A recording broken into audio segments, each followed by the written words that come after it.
Hey, hey.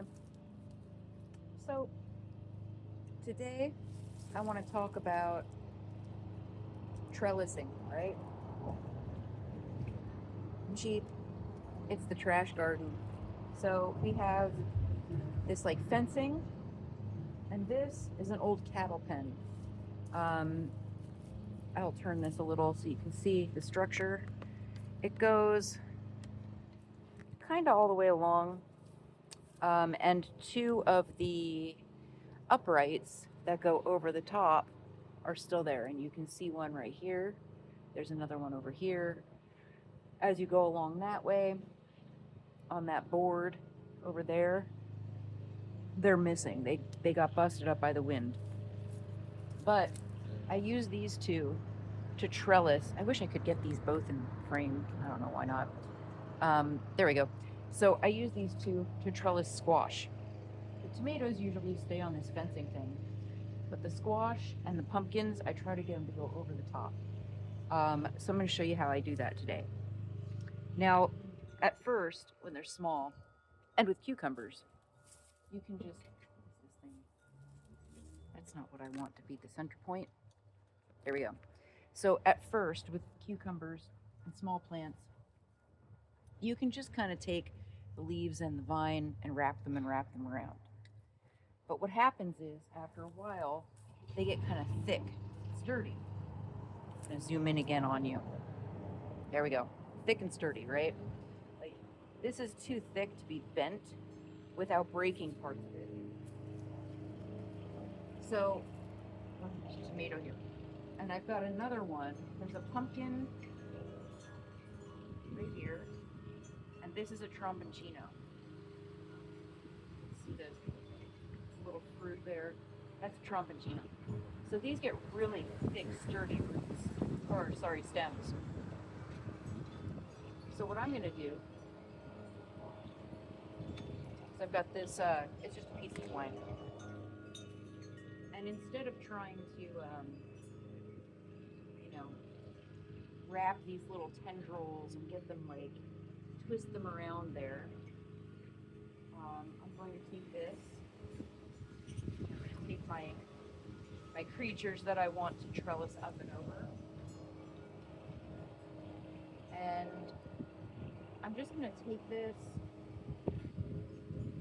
right here, kind of with some angular force underneath and around some of those tendrils to hold it in place. And I'm not tying this really tight. What it's doing is it's just holding it against the other one. I'm going to do one more up here. And again, not really tight, because those stems are going to get really thick, and I don't want to constrict them as they grow throughout the summer. This is a auroch. It's a little out of control. So this here, you can see this tendril sticking out. We're going to tie right underneath that. And I'm just using angular force, really. See, that's kind of loose, right? It's loose. I can stick my finger through it at least. And then I'm just going to tie a little knot in the twine.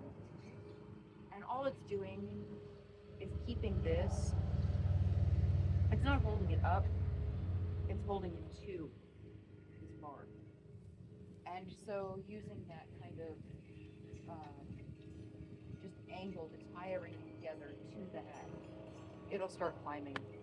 Over here on this one, I'll come over this way. Oops. Sorry, my camera skills are very bad. This one here, no squash or climbing yet.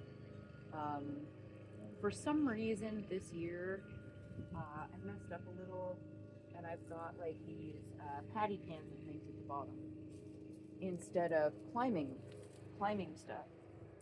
And usually, I'll wrap the auroch around it. Usually, oh, and here's a thing: if you have two tall plants and you braid them almost around, sometimes they will hold each other. Anyways, I'm even going to use skip one of those as like a knot. See that? Going up. So this year I won't have anything climbing this end, which means I'm gonna need some kind of shade cloth over this thing because all my tomatoes are here. All my tomatoes. And then on the other side I've got, squashes, more tomatoes, onions, all kinds of stuff mixed together back there. So what I've been using for shade cloth is not what most people use for shade cloth. I'm trying to cut back the amount of plastic in the garden. So my, zoom out again if I can. Yeah, there we go. So this year this one's new actually. I had a few old ones, but this is a new one. I hope it's what I think it is. This year I went ahead and got myself, what am I doing? I went ahead and got a couple of these. I think I bought like 2 of these this year. I had a few from last year, which worked out really well. And that is why I got them. This one's crappy. Oh, this is a crappy one. I'm going to show you a better one. That one belongs somewhere else. Hang on.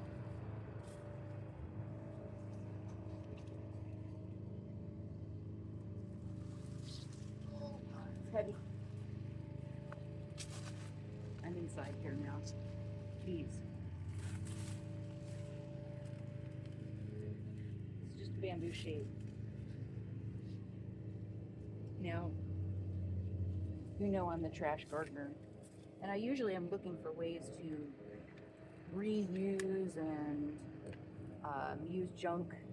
But this, the ones I bought 3 years ago, still holding up really well. About 2. No, yeah, 2. Last year I picked up 1. And this year I picked up 2 additional ones. And you can see this, but the way these work, they're just bamboo slats. What I'll end up doing in the path, what I'll end up doing is tying it, the center of it up there, to that board up top, and it'll come this way and a little bit that way, and it'll come all the way down to this board, and that makes a shade tunnel right here. Now, the issue with that is that, sorry for the seasickness, is that tomato row here proceeds all the way down, and if you can look up, you can see that bar is the last one. So there's still tomatoes there with nothing above them. Well, my solution to that is I got some old bamboo sticks. Let me get all my junk together here. So these old bamboo sticks I have are 7 to 9 feet long, and I've got like 30 of them. So I was just going to do where these are, these bars along here, every foot or so all the way to the end, and then that crappy light, really shitty bamboo shade, that'll go there just here, just flat. It won't shade that side, it'll just shade this side. And if you can see, I know you probably can't see where I am, but behind me is the south side. Let's get this facing north. Okay, so behind me is north. That's north behind me. I'm facing south right now. And this is the west. The majority of the sun that comes onto my property comes from the west side, from over here. Of course. The south side, actually the house is over there, and this big locust tree. And they block a lot of the sun from this area of the garden. But this back here is full sun all summer. In the winter, it's not as sunny. I think because the house, the I don't know, the way the sun goes, it's over there instead of as much over here. It's directly overhead right now. So for me, shade cloths become a necessity late July through early September. I live in a high desert. It's Spokane. So high desert, very dry. Summers, it's in the 80s, 90s, all the way up until, it starts in late June, all the way up until about August. Beginning of August to mid-September, it's hell here. Over 100 degrees for at least a week. It used to be about a week, now it's about a month. We have fire season, all that kind of stuff. And the drought is really intense. We usually get our last rain, or real rain, in June. And I think we've already had that rain about a week ago, maybe 2 weeks ago. We might have a few thunderstorms, 1 or 2 throughout the summer, but there is no real rain here from June till end of September. So that's an entire summer with no water. I do use soaker hoses for the tomato and squash. For the corn, sorghum, no, the corn, tobacco, and onions and stuff. So the tomatoes, squash, onions, corn, and tobacco, they all get watered with a soaker hose because it's down underneath the dirt. It's only on the roots. But I don't water my sorghum. I don't water my okra. I don't water some of the summer squash and some of the winter squash. There's a lot of things here that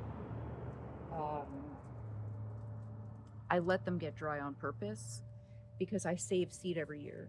So if something survives, produces ripe food and seed in the dry, in that heat's miserable for the plants, for everything, then those seeds are going to be really good for my area.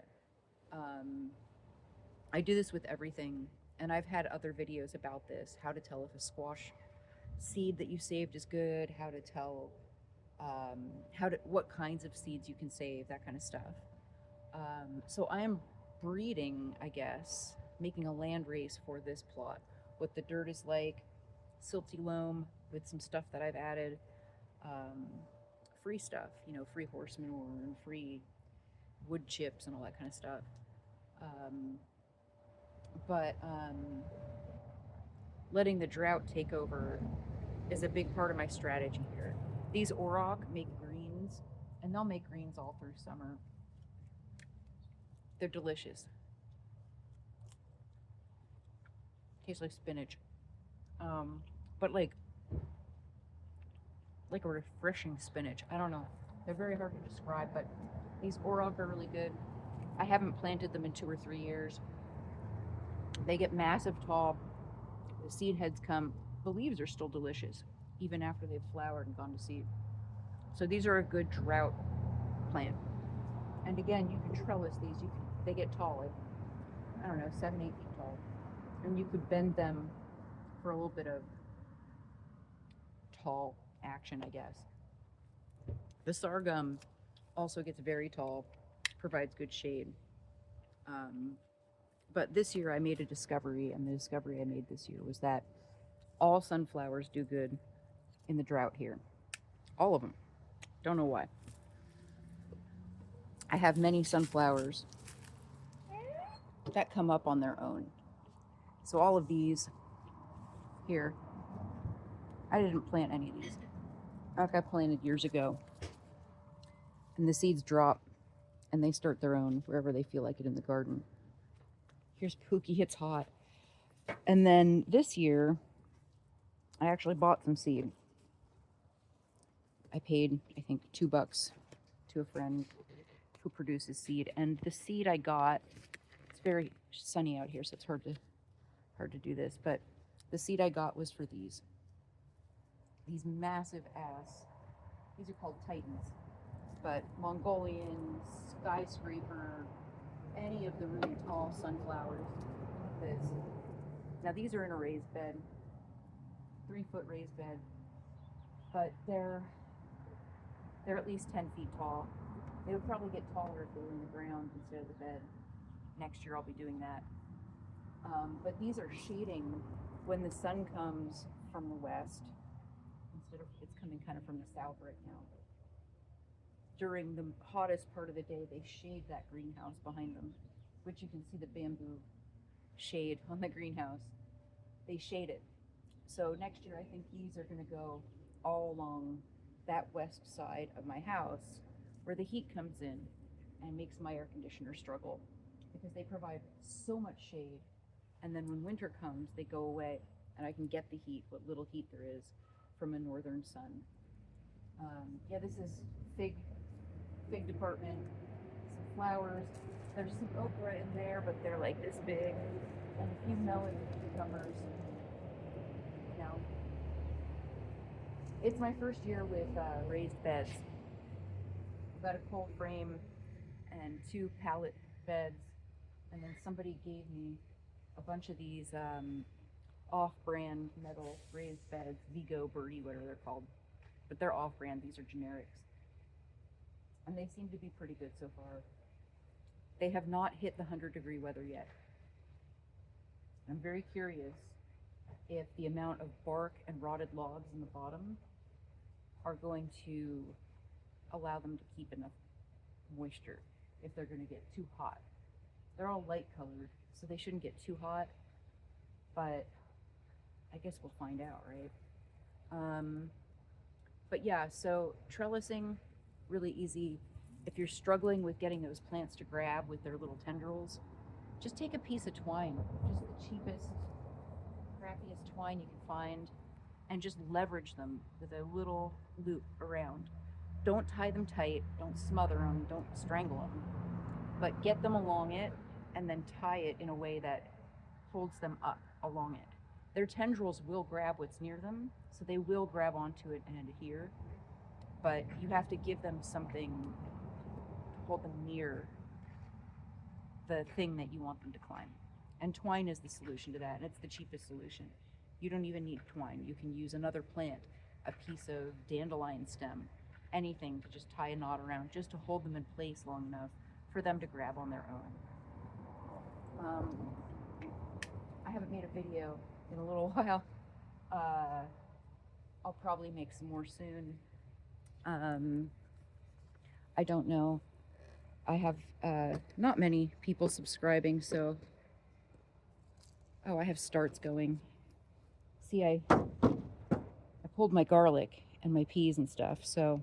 And lettuce is almost done. Well, the good lettuce. So I'm starting patty pans and more cucumbers and leeks and, gosh, broad beans and all kinds of things that can go in, you know, to replace the things I'm pulling out. And I'm going to have a little garden sale, I think next Sunday, it's the 12th, and sell off whatever extra starts I have that I can't fit somewhere. There should be a lot of them. But yeah, you can kind of plan ahead. When you know your garlic is not ready yet, but it's getting ready, you plant some extra stuff, you know, just throw some squash seeds in a cup. You can see the nice roots in that one. I hate Bonnie, but somebody gave me these for my own use. So you've got those areas you know are going to be empty. You can start things early, and then as soon as they're empty, you put those things in there. Or, you know, you can try to direct seed, which cucumbers I think that works really well for, but stuff like squash and, I don't know, my broad beans, I want them to be living plants by the time I pull stuff out, so I can just put new stuff in. There's a mess over here. New compost heap. And a bunch of stuff I gotta get rid of. Anyway. Ow, the ground is hot. Jeez. Anyway. So, yeah, see, these are the bamboo shades. Anyway, so that's the easy way to trellis things. The easiest way, the cheapest way. If you don't have something that'll grab on its own, get your twine, give it a twist just so it holds it along whatever fence or bar or whatever you're trellising onto. And it doesn't need to grab with those little tendrils immediately. Those can wait. They will do it on their own as long as it's leveraged up against that bar. So if anyone has any questions about literally anything that can be grown, I don't know, in a temperate climate, or I don't know, fruit trees, things like that. I've been pruning fruit trees and picking lots of berries and that kind of thing. Just let me know. Again, I am not an expert, not a master gardener. I'm not a botanist, horticulturist, anything. I'm just a trash gardener with only a little bit of money, and I just want to grow a ton of different stuff. So maybe I'll do a tobacco video, growing tobacco, grow my own. Maybe I'll do a sorghum video, a processing video. That might be fun. If you're growing it at home for your own grain and your own syrup, it's not as much work as you might think. It's not like you're a big commercial farm that needs to make gallons and gallons. Oh, so you don't need a lot of the heavy equipment, and you can do a lot of it by hand. And it's really not as hard as it sounds. The only things I have that are failures, kinda, are strawberries. My cucumbers are doing bad this year, but that's just this year. And what else? Onions. Strawberries and onions are my issue plants. Walking onions grow great here. I can do leeks, but bulb onions, I do really badly with those. I've never grown a big bulb onion that I thought was delicious looking. But I grow just about everything else. And then I'll just show you behind me real quick. I don't know. I can't tell. Can you see that? Yeah, that's my hanging stuff. So I've got herbs on the end. Over there, herbs. I don't know, 6 or 7 kinds of things. Some onions starting. They are walking onion bulbs, and I'm drying them a little bit to cure them so they get a skin, so I can use them for at least a month or two. My garlic rope, my curing rope, is about 4 feet long this year. And then I have my tobacco drying. After I've color cured it, it goes up here to dry. Then it goes in a box to age. And there's a whole process to that. But pretty soon, there'll be another row of onion. That whole area will be all tobacco. Hopefully all the way, the whole big square here. And I have one of those bee bin things. Bees don't use it. Not sure if anyone else has one of those bee tube boxes. I did replace all of the bamboos this year. They were all empty last year, but I replaced them anyway. So if anyone has a bee video for those bees that use those or insects that use those, drop it in the comments because I would love to have more of those. Same with bat boxes. I have 3 of those and no bats. And it's been a couple years. So if you have bat advice, we are relatively close to the river, close enough, mile. And I used to see bats here all the time, and now I don't see any. So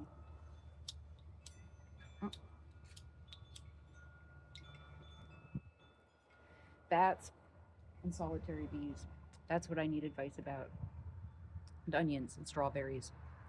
But anything else you want to ask me about, especially beginner questions, don't be scared. There's no stupid questions.